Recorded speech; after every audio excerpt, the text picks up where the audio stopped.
ಪ್ರೀತಿಯ ವಿದ್ಯಾರ್ಥಿಗಳೇ, ಈ ಒಂದು ವಿಡಿಯೋ ಪಾಠದಲ್ಲಿ 2025ನೇ ಮಾರ್ಚ್ ಪರೀಕ್ಷೆಗೋಸ್ಕರ SSLC ಬೋರ್ಡ್ನವರು ಪ್ರಕಟ ಮಾಡಿರುವಂತಹ ಮಾಡೆಲ್ ಪ್ರಶ್ನೆ ಪತ್ರಿಕೆ 1, 2, 3 ಮತ್ತು 4ರಲ್ಲಿ ಬಂದಿರುವಂಥ ಪ್ರಶ್ನೆಗಳನ್ನು ಅಧ್ಯಾಯವಾರು ಬಿಡಿಸುವಂಥ ಪ್ರಯತ್ನವನ್ನು ಮಾಡ್ತಾ ಇದ್ದೇನೆ.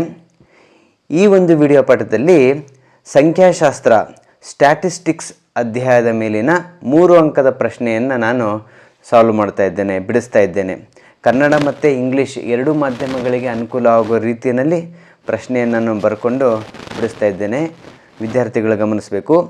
ಈ ಒಂದು ವಿಡಿಯೋ ಪಾಠದಲ್ಲಿ ನೋಡಿ, ಕೊಟ್ಟಿರುವ ಆವೃತ್ತಿ ವಿತರಣಾ ಪಟ್ಟಿಗೆ ಸರಾಸರಿಯನ್ನು ಕಂಡುಹಿಡಿಯಿರಿ. Find the mean for the following frequency distribution table ಅಂತ ಪ್ರಶ್ನೆ ಇದೆ.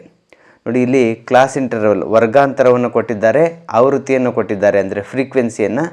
ಈಗ ಇದಕ್ಕೆ ಸರಾಸರಿ ಮೀನ್ ಕಂಡುಹಿಡಬೇಕು. ಇದು 3 ಅಂಕದ ಪ್ರಶ್ನೆ. ಸುಲಭವಾಗಿ ನಾವು 3 ಅಂಕವನ್ನು ಪಡೆಯಬಹುದು. ಅದಕ್ಕೋಸ್ಕರ ಈ ವಿಡಿಯೋದ ಮೂಲಕ ನಾವು 3 ಅಂಕವನ್ನು ಕಲಿಯುವಂಥವರಾಗೋಣ. ನೋಡಿ ವಿದ್ಯಾರ್ಥಿಗಳೇ, ಸರಾಸರಿ ಮೀನ್ ಕಂಡುಹಿಡಿಯಲು ಇರುವಂಥ ಸೂತ್ರ ಯಾವುದು? ಸುಲಭವಾದ ಸೂತ್ರ, ನೇರ ವಿಧಾನದ ಮೂಲಕ ಕಂಡುಹಿಡಿಯುವಂಥ ಸೂತ್ರ ಯಾವುದು ಅಂದರೆ ಸಿಗ್ಮಾ FX / N ಅಂಥೇಳಿ. ನೋಡಿ, ಈ ಸೂತ್ರವನ್ನು ಬಳಸಿ ನಾವು ಸುಲಭವಾಗಿ 3 ಅಂಕಕ್ಕೆ ಸರಾಸರಿಯನ್ನು ಕಂಡುಹಿಡಿತೀವಿ. ಈಗ ಮೊದಲನೇದಾಗಿ ಮತ್ತೊಂದು ಕಾಲಮನ್ನು ನಾನು ಬರ್ಕೋಬೇಕಾಗಿದೆ. ಈ ಕಾಲಮ್ಮಿಗೆ ಮಧ್ಯಬಿಂದು ಕಾಲಮ್ ಅಂತ ಕರಿತೀವಿ. ಮಧ್ಯಬಿಂದು ಮಿಡ್ ಪಾಯಿಂಟನ್ನು ಕಂಡುಹಿಡಬೇಕು. ಯಾವುದರ ಮಿಡ್ ಪಾಯಿಂಟ್ ಅಂದರೆ ವರ್ಗಾಂತರದ ಮಿಡ್ ಪಾಯಿಂಟ್. ಅದನ್ನು ನಾವು ಎಕ್ಸ್ ಅಂತ ಕರಿತೀವಿ. ನೋಡಿ, ಈ ಫ್ರೀಕ್ವೆನ್ಸಿ ಕಾಲಮ್ನ ನಾವು ಎಫ್ ಅಂತ ಬರ್ಕೊಂಡ್ರೆ ಮಧ್ಯಬಿಂದು ಕಾಲಮ್ನ ನಾವು ಎಕ್ಸ್ ಅಂತ ಬರ್ಕೋಬೇಕಾಗತ್ತೆ. ನೋಡಿ, ಮೊದಲನೇ ವರ್ಗಾಂತರ 0 ಇಂದ 10. 0 ಇಂದ 10ರ ನಡುವೆ ಬರುವಂತಹ ಸಂಖ್ಯೆ ಯಾವುದು? ಮಧ್ಯಬಿಂದುವನ್ನು ನಾವು 2 ರೀತಿಯ ಕಂಡುಹಿಡ್ಬೋದು. ಮೊದಲನೇದಾಗಿ ವರ್ಗಾಂತರದ ಸಂಖ್ಯೆಗಳನ್ನು ಬರ್ಕೊಂಡ್ಬಿಡೋಣ. 1, 2, 3, 4, 5, 6, 7, 8, 9, 10 ಈ ರೀತಿಯಾಗಿ ಸಂಖ್ಯೆಗಳನ್ನು ಬರ್ಕೊಂಡು ನಾವು ಮುಂದಿನ ಹಂತದಲ್ಲಿ ನೋಡಿ ಒಂದೊಂದಾಗಿ ಸಂಖ್ಯೆಗಳನ್ನು ನಾವು ಈ ಥರ ಕ್ಯಾನ್ಸಲ್ ಮಾಡ್ತಾ ಬಂದಾಗ ನೋಡಿ, ಮಧ್ಯದಲ್ಲಿ ನಮಗೆ ಉಳಿಯುವಂತಹ ಸಂಖ್ಯೆ ಯಾವುದು ಬರುತ್ತೆ? 5. ಇದನ್ನು ನಾವು 0 ಮತ್ತು 10ರ ನಡುವಿನ ಮಧ್ಯಬಿಂದು ಅಂತ ಕರಿತೀವಿ. ಎಲ್ಲದನ್ನು ಇದೇ ರೀತಿಯಾಗಿ ಕಂಡುಹಿಡ್ಬೋದು. ಆದರೆ ದೊಡ್ಡ ವರ್ಗಾಂತರ ಕೊಟ್ಟಾಗ, ವರ್ಗಾಂತರದ ಗಾತ್ರ ದೊಡ್ಡದಿದ್ದಾಗ ಈ ರೀತಿಯ ಬರೆಯೋದು ಕಷ್ಟ ಆಗುತ್ತೆ. ಆಗೇನು ಮಾಡಬೇಕು ಅಂದರೆ ನೋಡಿ, ಈ ಎಡಭಾಗದಲ್ಲಿರುವಂಥದ್ದು 0, 10, 10ರಿಂದ 20 ಈ ಭಾಗದಲ್ಲಿ ಮೊದಲನೇ ಭಾಗ ಏನಿದೆ ಇದನ್ನು ನಾವು ಲೋಯರ್ ಲಿಮಿಟ್ ಅಂತ ಕರಿತೀವಿ. ಲೋಯರ್ ಲಿಮಿಟ್, ಕನ್ನಡದಲ್ಲಿ ಕೆಳಮಿತಿ ಅಂತೀವಿ. ಮತ್ತು ಇನ್ನೊಂದು 10, 20, 30, 40, 50 ಏನಿದೆ ಈ ಬಲಭಾಗದಲ್ಲಿರುವಂಥದ್ದು ಇದನ್ನು ನಾವು ಅಪ್ಪರ್ ಲಿಮಿಟ್ ಅಂತ ಕರಿತೀವಿ. ಅಪ್ಪರ್ ಲಿಮಿಟ್ ಅಂದರೆ ಇದನ್ನು ಮೇಲ್ಮಿತಿ ಅಂತೀವಿ. ಮೇಲ್ಮಿತಿ. ಈಗ ನಾವು 10 ಮತ್ತು 20ರ ನಡುವಿನ ಮಧ್ಯಬಿಂದುವನ್ನು ನೋಡಿ 10 + 20 ಅಂದರೆ ಕೆಳಮಿತಿ ಪ್ಲಸ್ ಮೇಲ್ಮಿತಿ, lower limit plus upper limit / 2 ಈ ರೀತಿಯಾಗಿ ಮಾಡಿದರೆ ಸುಲಭವಾಗಿ ನೋಡೋದು. 10 ಮತ್ತು 20ನ್ನು ಕೂಡಿದರೆ 30 ಆಗುತ್ತೆ. 30/2 ಅಂದರೆ ಏನಾಗುತ್ತೆ? 30ನ್ನು 2 ಭಾಗ ಮಾಡಿದರೆ ಎಷ್ಟು ಬರುತ್ತೆ ಅಂದರೆ 15 ಬರುತ್ತೆ. ನೋಡಿ, ಎರಡನೇ ಮಧ್ಯಬಿಂದು 10 ಮತ್ತು 20ರ ನಡುವಿನ ಮಧ್ಯಬಿಂದು ಮಿಡ್ ಪಾಯಿಂಟ್ ಯಾವುದಾಯಿತು ಅಂದರೆ 15 ಆಯಿತು. ಅದೇ ಪ್ರಕಾರ 20 ಮತ್ತು 30ರ ನಡುವಿಂದು ನಾವು ಮುಂದೆ ಅಂದಾಜು ಮಾಡ್ತಾ ಹೋಗ್ಬೋದು. 20 ಮತ್ತು 30ರ ನಡುವಿನ ಮಧ್ಯಬಿಂದು 25, 30 ಮತ್ತು 40ರ ನಡುವೆ 35, 40 ಮತ್ತು 50ರ ನಡುವೆ 45 ಆಯಿತು. ಈಗ ನಾವು ನೆಕ್ಸ್ಟ್ ಏನು ಮಾಡಬೇಕು ಅಂದರೆ ನೋಡಿ, ಸೂತ್ರದಲ್ಲಿ ಏನಿದೆ? ಎಫ್ ಮತ್ತು ಎಕ್ಸ್ ಅಂತ ಇದೆ. ಅಂದರೆ ನಾವು ಎಫ್ ಆವೃತ್ತಿ ಕಾಲಮ್ನ ಮತ್ತು ಎಕ್ಸ್ ಮಧ್ಯಬಿಂದು ಕಾಲಮ್ನ ನಾವು ಗುಣಿಸ್ಬೇಕಾಗತ್ತೆ. ನೋಡಿ, ಇಲ್ಲಿ ಜಾಗವನ್ನು ಮಾಡಿಕೊಂಡು ನಾನಲ್ಲಿ ಗುಣಿಸ್ತೇನೆ.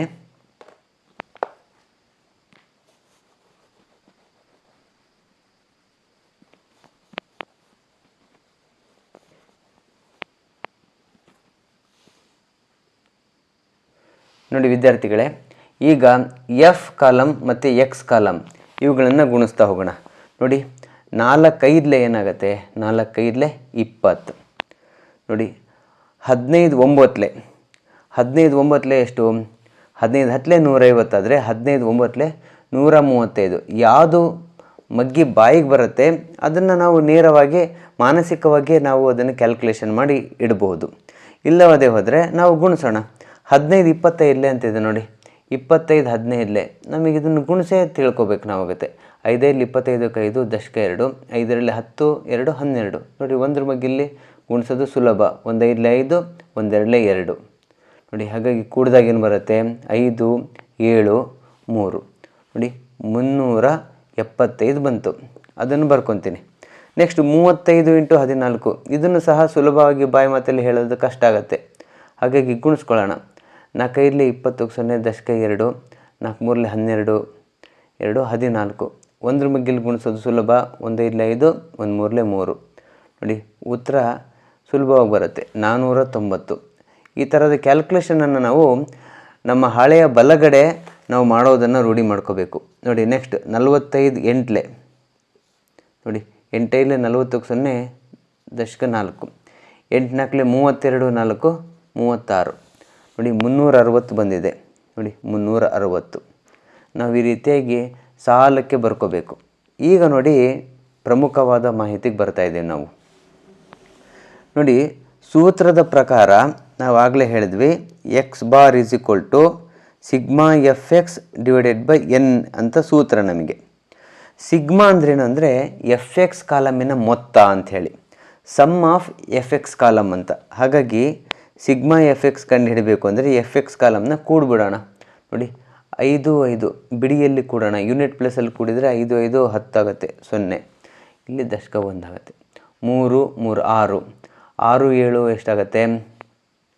13 ಆಗುತ್ತೆ. 13 9 22 22 6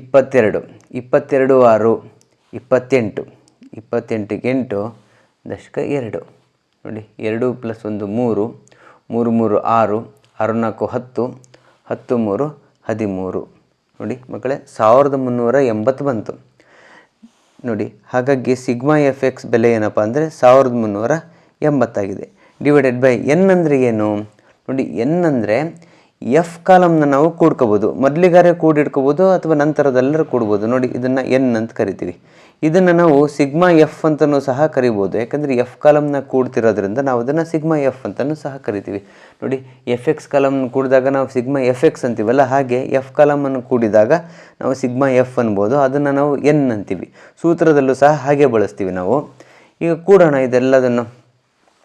4 9 ಕೂಡಿದರೆ 13 13 5 18 18 4 22 22 8 30 0 ಬರೆದಿದ್ದೇನೆ.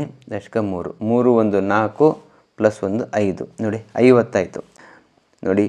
1380 / 50 ಸಬ್ಸ್ಟಿಟ್ಯೂಟ್ ಮಾಡಿದಾಗ ಹೀಗಾಗತ್ತೆ ನೋಡಿ. ಮುಂದಿನ ಹಂತದಲ್ಲಿ ಏನು ಮಾಡ್ತೀನಿ, ನಾನು ಭಾಗಿಸ್ತೀನಿ ನೋಡಿ. ನೋಡಿ 0 0ನ ನಾನು ಕ್ಯಾನ್ಸಲ್ ಮಾಡ್ತಿದ್ದೀನಿ, ಅಂದರೆ 10ರಿಂದ ನಾನು ಭಾಗಿಸ್ತೆ ಅಂತ ಅರ್ಥ. ಆಗ ಏನು ಬರುತ್ತೆ? 138 / 5 ಬರುತ್ತೆ ನೋಡಿ. 5ರಿಂದ ಭಾಗ ಆಗಬೇಕು ಅಂದರೆ ನೋಡಿ, ಬಿಡಿ ಸ್ಥಾನದಲ್ಲಿ 5 ಆದರೂ ಇರಬೇಕು, ಇಲ್ಲ 0ನಾರು ಇರಬೇಕು. ಯೂನಿಟ್ ಪ್ಲೇಸಲ್ಲಿ 5 ಆದರೂ ಇರಬೇಕು ಅಥವಾ 0 ಇರಬೇಕು. ಆವಾಗ 5ರಿಂದ ಭಾಗ ಆಗುತ್ತೆ ಅನ್ಬೋದು. ಈ ಸಂದರ್ಭದಲ್ಲಿ ಏನು ಮಾಡಬೇಕಂದ್ರೆ 5ರಿಂದ ನಾನು ಭಾಗಿಸ್ತಾ ಇದ್ದೇನೆ ನೋಡಿ. 5ರಿಂದ 138ನ್ನು ಭಾಗಿಸೋಣ, ಡಿವೈಡ್ ಮಾಡೋಣ ನೋಡಿ. 5 2 10 3 ಉಳಿತು ಶೇಷ. 8ನ್ನು ಇಳಿಸ್ಕೊಂಡ್ರೆ 38 ಆಯಿತು.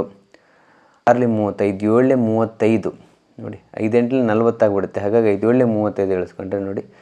8ರಲ್ಲಿ 5 ಕಳೆದ್ರೆ 3 3ರಲ್ಲಿ 3 ಹೋದರೆ 0 ಆಯಿತು. 3 ಉಳಿತು ನೋಡಿ. ಪಾಯಿಂಟ್ ಕೊಟ್ಟಾಗ 0ಯನ್ನು ಇಳಿಸ್ಕೋಬೋದು. 5 6 30 ನೋಡಿ ಮಕ್ಕಳೇ, ಸುಲಭವಾಗಿ ಗೊತ್ತಾಗ್ತಾ ಇದೆ. ಏನಂದರೆ 138ರಲ್ಲಿ 5ರಿಂದ ಭಾಗಿಸಿದಾಗ 27.6 ಬರುತ್ತೆ. ಹಾಗಾಗಿ ಈ ಕೊಟ್ಟಿರುವ ಲೆಕ್ಕದಲ್ಲಿ ಸರಾಸರಿ ಎಷ್ಟು ಅಂದರೆ 27.6 ನೋಡಿ. ಯಾವಾಗಲೂ ಸಹ ಈ ವರ್ಗಾಂತರದಲ್ಲಿ ನೋಡಿ 5 ವರ್ಗಾಂತರಗಳಿದ್ದಾವೆ. ಅದರಲ್ಲಿ ಮಧ್ಯದ ಯಾವುದಿದೆ? 20ರಿಂದ 30 ಇದೆ. ಅದರೊಳಗೆ 27.6 ಎಂಬ ಉತ್ತರ ಇರೋದನ್ನು ನಾವು ಗಮನಿಸ್ತಾ ಇದ್ದೀವಿ. ಇದು ಮಾದರಿ ಪ್ರಶ್ನೆ ಪತ್ರಿಕೆ 1ರಲ್ಲಿ ಬಂದಿರುವಂಥದ್ದು. ನೋಡೋಣ ಮುಂದೆ ಯಾವ ಮಾದರಿ ಪ್ರಶ್ನೆ ಪತ್ರಿಕೆಯಲ್ಲಿ ಸರಾಸರಿಯ ಮೇಲಿನ ಲೆಕ್ಕ ಬಂದಿದೆ, ಅದನ್ನು ಈಗ ಮುಂದುವರಿಸ್ಕೊಂಡು ಹೋಗೋಣ.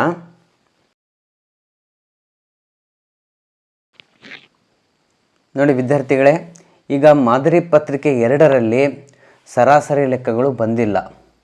2ರಲ್ಲಿ ಸರಾಸರಿ ಲೆಕ್ಕಗಳಿಲ್ಲ. ಈಗ ಮಾದರಿ ಪತ್ರಿಕೆ 3ರಲ್ಲಿ ಬಂದಿರುವಂಥ ಸರಾಸರಿ ಲೆಕ್ಕವನ್ನು ಮಾಡ್ತಾ ಇದ್ದೇನೆ. ನೋಡಿ, ಈಗ ನಾವು ಮೊದಲನೇದಾಗಿ ಏನು ಮಾಡಬೇಕು, ಮೊದಲೇ ಲೆಕ್ಕ ನೋಡಿದ್ರಿ, ಆ ಪ್ರಕಾರ ನೆಕ್ಸ್ಟ್ ಕಾಲಮ್ ಯಾವ್ದು ಕಂಡುಹಿಡಬೇಕು ಅಂದರೆ ಮಧ್ಯಬಿಂದುವನ್ನು ಕಂಡುಹಿಡಬೇಕು. ಮಧ್ಯಬಿಂದು ಮಿಡ್ ಪಾಯಿಂಟ್ ಅಂತೀವಿ. ಅದನ್ನು ನಾವು ಎಕ್ಸ್ ಅಂತ ಬರೀತೀವಿ. ಹೇಗೆ ಮಾಡಬೇಕು ನೋಡಿ, lower limit plus upper limit divided by 2.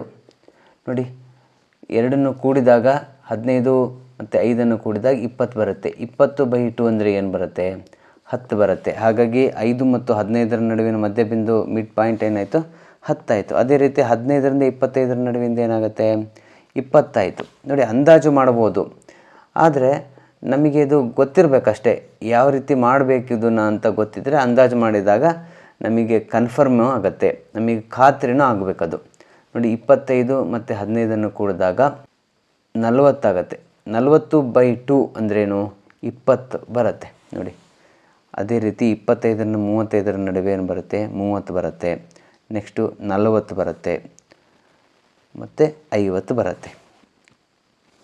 ಈಗ ಮುಂದಿನ ಹಂತದಲ್ಲೇನು ನೋಡಿ, ಸೂತ್ರ ನಮಗೆ ಗೊತ್ತಿದೆ, x bar is equal to sigma f x divided by n ಅಂಥೇಳಿ. ಸೂತ್ರ ಗೊತ್ತಿದ್ದರೆ ನಮಗೆ ಯಾವ್ಯಾವ ಕಾಲಮ್ ಹಾಕೋಬೇಕು ಅನ್ನೋದು ತಿಳಿಯುತ್ತೆ. ನೆಕ್ಸ್ಟ್ ಅದಂದರೆ ಎಫ್ ಎಕ್ಸ್ ಕಾಲಮನ್ನು ನಾವು ಬರ್ಕೋಬೇಕು. ಅಂದ್ರೇನು, ಎಫ್ ಮತ್ತು ಎಕ್ಸ್ ಕಾಲಮ್ಗಳನ್ನು ಗುಣಿಸ್ಬೇಕು, ಮಲ್ಟಿಪ್ಲೈ ಮಾಡೋಣ. 10 20, 23 60. ನೋಡಿ, ಸುಲಭವಾಗಿ ಗೊತ್ತಾಗೋದನ್ನು ನಾವು ಹಾಗೆ ಗುಣಿಸ್ಬೋದು. ಯಾವುದು ಗೊತ್ತಾಗೋದಿಲ್ಲ ನಾವು ಇಲ್ಲಿ ಮಲ್ಟಿಪ್ಲೈ ಮಾಡಬೇಕಾಗತ್ತೆ. ಗೊತ್ತಾಗಿರೋದನ್ನು ಇಲ್ಲೇ ಗುಣಿಸ್ಬಿಡೋಣ. 5 3 15 ಅಂದರೆ 35 150. ನೆಕ್ಸ್ಟು 7 4 28, 47 280. 5 3 15 ಅಂದರೆ 53 150. ನೋಡಿ, ಈ ರೀತಿ ಸುಲಭವಾಗಿ ನಾವು ಕಂಡುಹಿಡಿಬೋದು. ಮುಂದಿನ ಹಂತದಲ್ಲಿ ಏನಪ್ಪ ಅಂದರೆ ನೋಡಿ, ಎಫ್ ಕಾಲಮ್ನನ್ನು ಕೂಡಿದಾಗ ನಾವು ಅದನ್ನು ಎನ್ ಅಂತ ಬರಿತೀವಿ. ನೋಡಿ, ಸುಲಭವಾಗಿ ಕೂಡೋಣ. 7 3 ಕೂಡಿದರೆ 10, 2 3 ಕೂಡಿದರೆ 5 ಮತ್ತು ಇನ್ನೊಂದು 5. ನೋಡಿ, 10 15 5 20 ಸುಲಭವಾಗಿ ಕೂಡೋದಿದೆ. ಈಗ ಸಿಗ್ಮಾ ಎಫ್ ಎಕ್ಸ್ ಅನ್ನೋದನ್ನು ನಾವು ಕಂಡುಹಿಡಿಯೋಣ. ಅಂದರೆ ಎಫ್ ಎಕ್ಸ್ ಕಾಲಮ್ನ ಸಮ್ ಕಂಡುಹಿಡಿದಾಗ ಸಿಗ್ಮಾ ಎಫ್ ಎಕ್ಸ್ ಆಗುತ್ತೆ. ನೋಡಿ, ಯೂನಿಟ್ ಪ್ಲೇಸಲ್ಲಿ 0 ಆಯಿತು. ನೆಕ್ಸ್ಟು 10 ಪ್ಲೇಸಲ್ಲಿ 10ರಲ್ಲಿ ಏನಾಗುತ್ತೆ ನೋಡಿ, ಸುಲಭವಾಗಿ ಮಾಡೋಣ. ನೋಡಿ, 5 5 10 ಆಯಿತು. 8 2 ಮತ್ತೊಂದು 10 20 ಆಯಿತು. ಪ್ಲಸ್ 6 26ಕ್ಕೆ 6. ನೋಡಿ, 2 ದಶಕ ಇಟ್ಟಾಗ 2 1 3 2 5 1 6 660 ಆಯಿತು. ಈಗ ಫಾರ್ಮುಲಾದಲ್ಲಿ ಸಬ್ಸ್ಟಿಟ್ಯೂಟ್ ಮಾಡೋಣ. ಸಿಗ್ಮಾ ಎಫ್ ಎಕ್ಸ್ ಅಂದರೆ 660 ಡಿವೈಡೆಡ್ ಬೈ ಎನ್ ಅಂದರೆ 20. ನೋಡಿ, 10ರ ಮಗ್ಗಿನಲ್ಲಿ ಭಾಗಿಸ್ತಾ ಇದ್ದೀವಿ ಅಂತ ಅರ್ಥ. 66/2 ಆಯಿತು. ಈಗ 2ರ ಮಗ್ಗಿಯಲ್ಲಿ ನಾವು ಅದನ್ನು ಸುಲಭವಾಗಿ ಭಾಗಿಸ್ಬೋದು. 2 3 6 2 3 6. ನೋಡಿ, 33 ಬಂತು. ನೋಡಿ, ಸುಲಭವಾಗಿ ನೋಡ್ಬೋದು. ನೋಡಿ, ಮೆಜರ್ಸ್ ಆಫ್ ಸೆಂಟ್ರಲ್ ಟೆಂಡೆನ್ಸಿ ಏನಿದೆ, ಕೇಂದ್ರೀಯ ಪ್ರವೃತ್ತಿ ಅಳತೆಗಳು ಮಧ್ಯದಲ್ಲಿ ಹೋಗಲಿಕ್ಕೆ ಅವು ಒಲವನ್ನು ವ್ಯಕ್ತಪಡಿಸ್ತದೆ. ಸರಾಸರಿ ಬೆಲೆ 25ರಿಂದ 35ರ ನಡುವೆ 33 ಬಂದಿದೆ. ನೋಡಿ, ಈ ಪ್ರಕಾರ ನಾವು 3ನೇ ಮಾದರಿ ಪತ್ರಿಕೆಯಲ್ಲಿ ಕೊಟ್ಟಿದ್ದಂತಹ ಲೆಕ್ಕವನ್ನು, ಸರಾಸರಿ ಲೆಕ್ಕವನ್ನು ಬಿಡಿಸಿದ್ದೇವೆ. ಮೀನ್ ಪ್ರಾಬ್ಲಮ್ನ ನಾವು ಸಾಲ್ವ್ ಮಾಡಿದ್ದೇವೆ. ಈಗ ಇದೇ ರೀತಿ 4ನೇ ಪತ್ರಿಕೆಯಲ್ಲೂ ಸಹ ಒಂದು ಸರಾಸರಿ ಲೆಕ್ಕ 3 ಅಂಕಕ್ಕೆ ಕೊಟ್ಟಿದ್ದಾರೆ.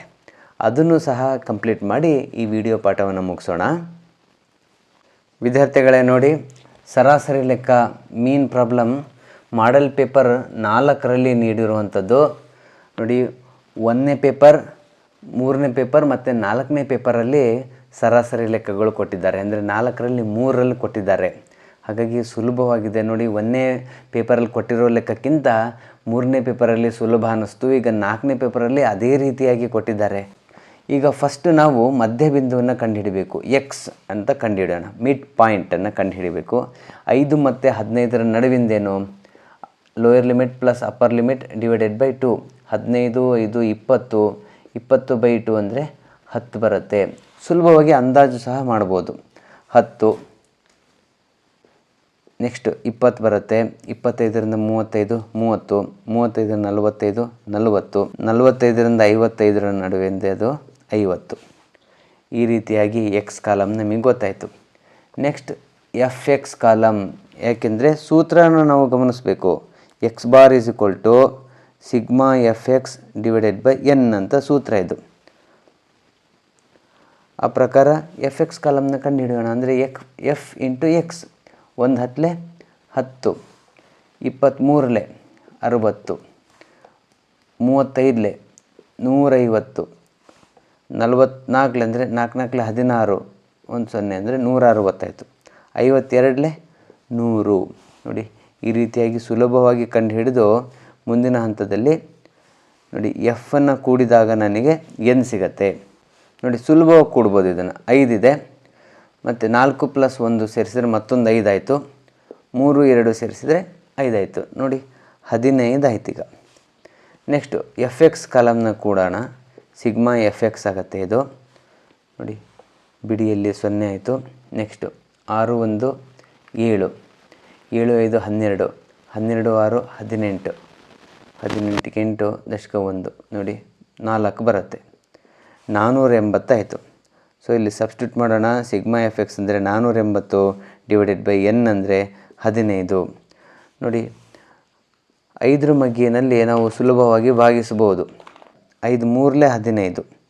ನೋಡಿ, ನೆಕ್ಸ್ಟು 5 9 45 ಆಗುತ್ತೆ. 45ರಲ್ಲಿ 48ರಲ್ಲಿ 45ಅನ್ನು ನಾವು ತೆಗೆದಿಟ್ಟರೆ 3 ಉಳಿಯುತ್ತೆ, ಅಂದರೆ 30 ಆಯಿತು. 5 ಮಗ್ಗಿಲಿ 30 ಯಾವಾಗ ಬರುತ್ತೆ? 5 6 30. ಹಾಗಾಗಿ 96 ಡಿವೈಡೆಡ್ ಬೈ 3 ಅಂತ ಆಯಿತು. ನೋಡಿ, ನೆಕ್ಸ್ಟು 3 ಮಗ್ಗಿನಲ್ಲಿ 3 1 3 3 9, ನೆಕ್ಸ್ಟ್ 3 2 6. ಹಾಗಾಗಿ ಸರಾಸರಿ ಉತ್ತರ ಎಷ್ಟು ಬಂದಿದೆ? 32 ಬಂದಿದೆ. ನೋಡಿ, ಗಮನಿಸ್ಬೋದು. 25 ಮತ್ತು 35ರ ನಡುವೆ 32 ಉತ್ತರ ಇರುವುದನ್ನು ಗಮನಿಸ್ತೀವಿ. ಈ ಪ್ರಕಾರ ನೋಡಿ, 4ನೇ ಪೇಪರಲ್ಲಿ ಕೊಟ್ಟಿದ್ದಂತಹ ಸುಲಭದ ಸರಾಸರಿ ಮೀನ್ ಕಂಡುಹಿಡಿಯುವಂತಹ ಪ್ರಾಬ್ಲಮ್ನ ನಾವು ಬಿಡಿಸಿದ್ದೇವೆ. ಈ ವಿಡಿಯೋ ಪಾಠದಲ್ಲಿ ಸಂಖ್ಯಾಶಾಸ್ತ್ರ ಸ್ಟ್ಯಾಟಿಸ್ಟಿಕ್ಸ್ ಅಧ್ಯಾಯದಿಂದ ಸರಾಸರಿ ಮೇಲಿನ ಲೆಕ್ಕಗಳನ್ನಷ್ಟೇ ಬಿಡಿಸಿದೆ.